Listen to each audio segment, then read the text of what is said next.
quality over quantity. Every filmmaker I know who believes in it, they did one good film 3 years ago. Every filmmaker I know who does great films right now, until then they did a lot of bad work. A lot of films that flopped. Each project teaches you something. For example, when I did a horror short film, I learned how to prepare a camera department and a lighting department, even if they didn't see the location.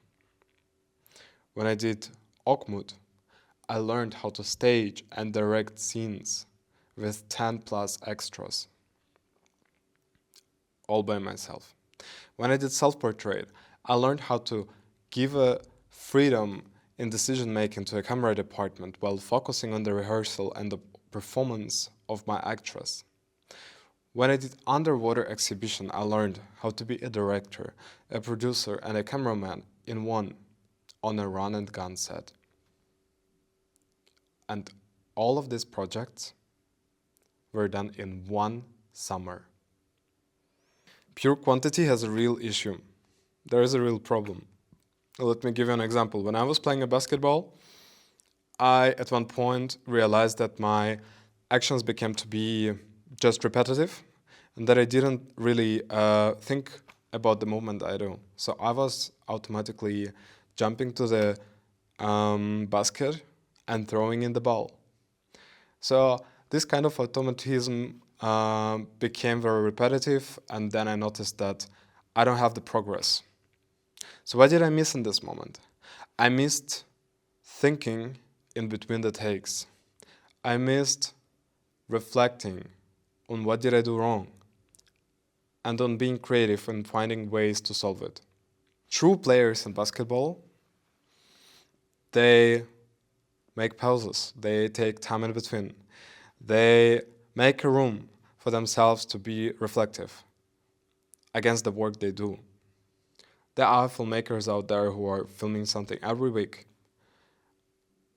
but the thing they miss is they don't ask themselves why the festival doesn't choose this film, or why didn't that thing work on set, or why was this problem on set. So when you're missing out to be reflective against yourself, then quantity will not bring you to a point where you reach the best quality.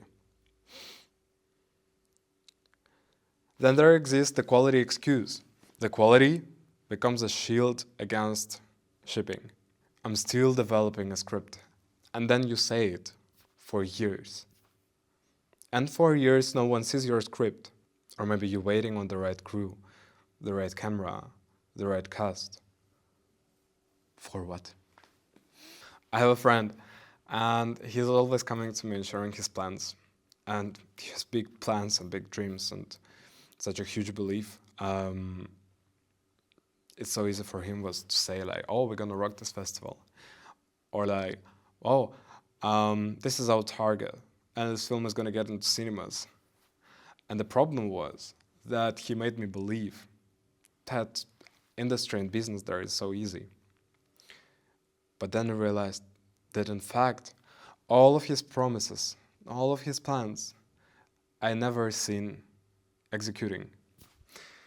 Every time my mother has asked me about my studies or my career, I was telling her, oh, well, soon is going to happen this, or in my plans right now to focus on this, or this is my priority right now. She always stopped me. And she did it since I was 10 years old. She said, what are the actions you're doing? Being perfect means hiding your fears from others.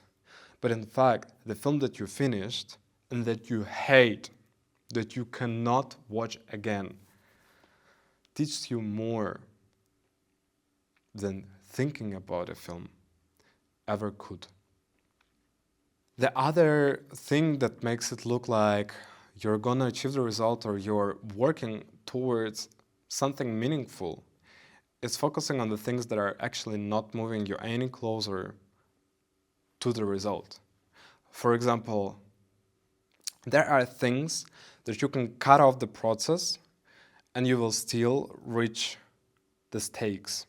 For example, if you're working on a YouTube channel, and this is my case, I can cut off doing color.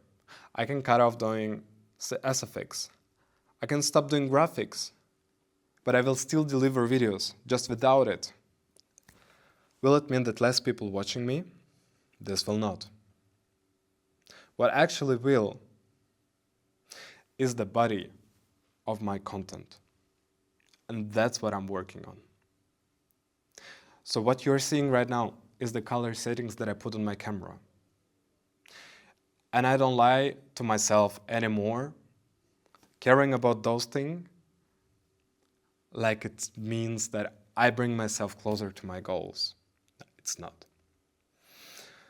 So whatever you can deploy, whatever you can reject, whatever you can withdraw from doing, and at the same time saving the KPI of your work, that's what you need to focus on. A film that exists with a bad sound is better than the film for which you're searching for a sound engineer already for half a year. Here I wouldn't choose a quality or a quantity explicitly. I'd rather say quantity with intent. Let me give you an example. Before Christopher Nolan started making feature films, he was doing short films. Maybe you've seen one, right? With a shoe in the hand, smashing the character. But the interesting part of it is that this short film is one of hundreds of short films that Christopher Nolan did. You know why? Because every weekend, on every week he was taking Super 8 or 16mm camera and making a short film. And he continued doing it consistently for almost a decade. As a result, he mastered working within low budget.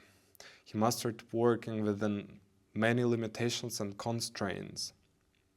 He became advanced in filming non-linear ideas without any film school.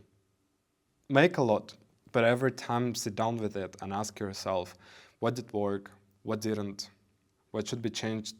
Make, watch, be honest, adjust and make again. That's the cycle you are working in.